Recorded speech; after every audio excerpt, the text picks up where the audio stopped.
लोकसभेचं मतदान पार पडलेलं आहे आणि आता सगळ्यांना प्रतीक्षा आहे ती 4 जूनच्या निकालाची। कुणाला अधिक जागा मिळणार, युतीला की आघाडीला? शरद पवारांना जास्त जागा मिळणार की अजित पवारांना?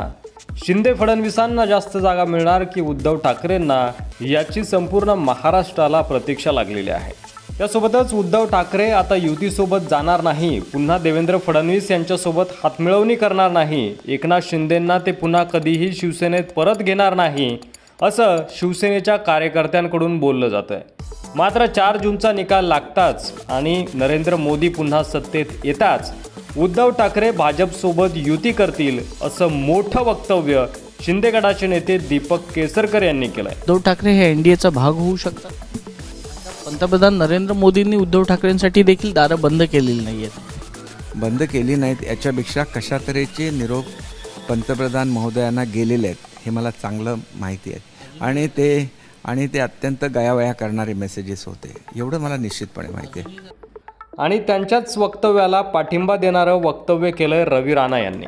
रवी राणा सुद्धा असंच म्हणालेत की देशामध्ये नरेंद्र मोदी यांची सत्ता येताच उद्धव ठाकरे पुन्हा एकदा भाजपसोबत जातील। देशाचे पंतप्रधान मोदीजी विराजमान झाल्यानंतर 15 दिवसात उद्धव ठाकरे त्या खिडकीतून मोदीजींच्या सरकारमध्ये दिसेल, मोदीजींसोबत दिसेल। देशाचं उज्ज्वल भविष्य करण्यासाठी पंतप्रधान नरेंद्र मोदी हेच गरजेचे आहे आणि उद्धव ठाकरे यांना हे माहिती आहे। त्यामुळं उद्धव ठाकरे ही जी मागची खिडकी नरेंद्र मोदी यांनी उघडी ठेवली आहे उद्धव ठाकरेंसाठी, त्या खिडकीतून निकाल लागताच उद्धव ठाकरे युतीसोबत येतील, असा दावा जो आहे तो रवी राणा यांनी केला आहे। येणारा काळ हा पंतप्रधान नरेंद्र मोदी यांचा असणार आहे। देशाचं उज्ज्वल भविष्य जर करायचं असेल तर नरेंद्र मोदी यांचं नेतृत्व देशाला गरजेचं आहे आणि त्यामुळं उद्धव ठाकरे हे नरेंद्र मोदींसोबत येतील, असं नवनीत राणा यांचे पती रवी राणा यांचं म्हणणं आहे। आता यांना त्या आघाडीमध्ये राहायचं नाही हे जवळपास निश्चित झालेलं आहे आणि म्हणून ते उद्या आले तर एवढं आश्चर्य वाटण्यासारखं काहीच नाहीये। उद्धव ठाकरे हे भारतीय जनता पार्टीसोबत येणार असं वक्तव्य केल्यानंतर राणांच्या या दाव्यामुळे एकच खळबळ उडाली। यानंतर संजय शिरसाट यांनी देखील मोठं वक्तव्य केलंय। ठाकरेंना महाविकास आघाडीमध्ये राहायचं नाहीये आणि त्यामुळे ते लवकरच तुम्हाला युतीमध्ये दिसतील।